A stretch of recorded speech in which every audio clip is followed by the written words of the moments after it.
আসসালামু আলাইকুম রহমতুল্লাহি ওবরকাতুহু।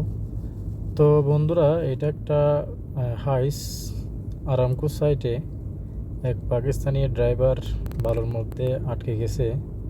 তো দেখতে পাচ্ছেন এটা হচ্ছে গ্যাস প্লান্ট আরামকো ফাতলি। তো পাকিস্তানি রাত্রেবেলা হয়তো খেয়াল করতে পারে নাই, সমান বালু থাকার কারণে ভাবছে এটা রুট। তো বেপথে এটা গাড়িটা চালিয়ে যাবার জন্য চেষ্টা করছে, কিন্তু দুর্ভাগ্যক্রমে এটা আটকে যায়। তো আমাদের আগে আরেকটা গাড়ি আসছে হেল্প করে গাড়িটা উঠে দেওয়ার জন্য।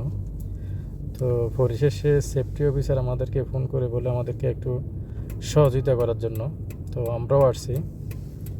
তো দেখা যাক, এই গাড়িটা যদি তুলতে পারে তাহলে তো ভালোই, আর নতুবা আমাদের গাড়ি ল্যান্ড ক্রুজার 4 হুইল গাড়ি, তো এক নিমিষে এক টানে উঠে যাবে।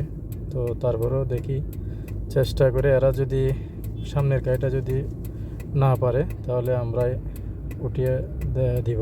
তো মাশাল্লাহ, এটা তো উঠে গেছে, এক টানে উঠিয়ে ফেলছে। তো এভাবে সবাইকে একে অপরকে সহযোগিতা অবশ্যই করা দরকার। ভালো থাকবেন। আসসালামু আলাইকুম।